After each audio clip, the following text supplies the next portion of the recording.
안녕하십니까. 저는 중앙대학교 병원 정신건강의학과 그리고 중앙대학교 휴먼 IT 앤 리서치 센터에서 센터장으로 일하고 있는 한덕현입니다. 만나 뵙게 돼서 반갑습니다.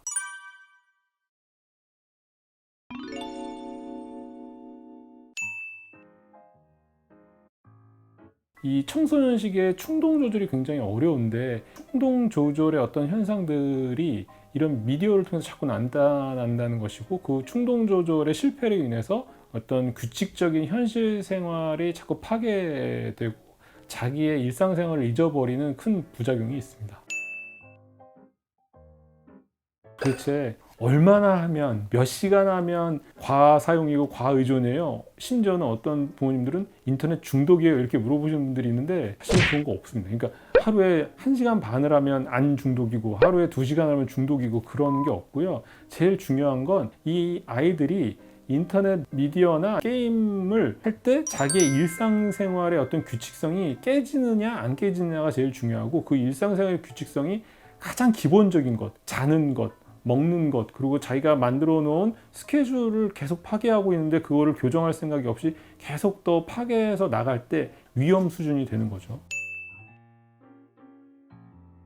어머니 아버지도 간단한 거 되게 좋아하시거든요. 그래서 뭐 설문지 뭐 10개 20개 해놓고 여기서 몇 점 이상 나오면 우리 아이가 인터넷 중독이니까 이거 당장 치료받아야 되고, 제발 그렇게 생각하지 마시고 간단하게 아이를 판단하려고 하지 마시고, 우리 아이가 왜 일상생활을 지금 파괴하고 얘가 할 일이 없으니까 그냥 스마트폰만 만지고 있고 게임만 하고 있는데 얘가 왜 그렇게 돼 있을까에 대한 것들을 먼저 좀 생각하시고, 좀 더 어렵게 좀 더 복잡하게 아이들을 좀 평가를 해주는 게 좋을 것 같습니다. 그 세계적으로 연구를 하기 위해서 뭐 인터넷 중독 척도 혹은 인터넷 게임 사용 척도 이런 것들이 나와 있는데, 점수 몇 점을 가지고 아이들이 인터넷 중독이다 이렇게 얘기는 안 하셨으면 좋겠습니다.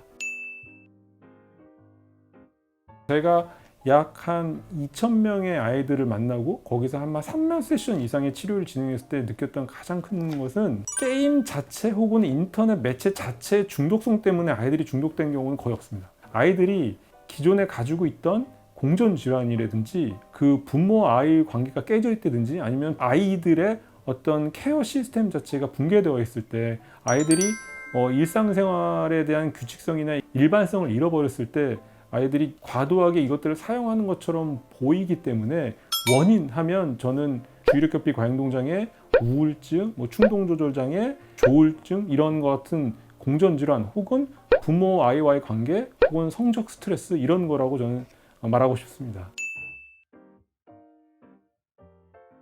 저희 정신과에서는 인터넷, 미디어 매체, 게임 이런 것들이 중독 물질이 아니라, 과도한 인터넷 혹은 미디어 사용이 공존 질환 혹은 부모 아이의 관계를 대변하는 하나의 어떤 매체물이 된다고 생각합니다. DSM-5라고는 그 진단 기준에는 좀 더 연구를 해보자, 거기에 지금 가 있고, WHO에서 이번에 발표한 버전에 따르면 게임 사용 장애에 대한 진단 기준이 나와 있는데, 거기에 대한 어떤 그 확실성은 굉장히 많이 의심을 받고 있습니다. 그래서 이게 지금 딱 똑부러지는 진단 기준이 있다고 얘기하기는 좀 힘들 것 같습니다. 그러니까 이 아이들이 겉으로 보기엔 멀쩡하지만 자세하게 지능 검사를 보면 지능이 조금 낮은 한 70대 정도의 지능을 가지고 있는 아이들도 되게 많은데, 아이가 게임을 많이 해서 지능이 낮았다 이렇게 막 몰아붙이는 게 아니라, 이 아이가 지능이 낮기 때문에 공부를 아무리 열심히 해도 성적이 안 오르고 학교 생활에 적용이 어렵기 때문에, 이 아이한테 어떤 치료를 하고 어떤 대처법을 해줘야 될지에 대해서 먼저 생각하시는 게 그게 맞습니다.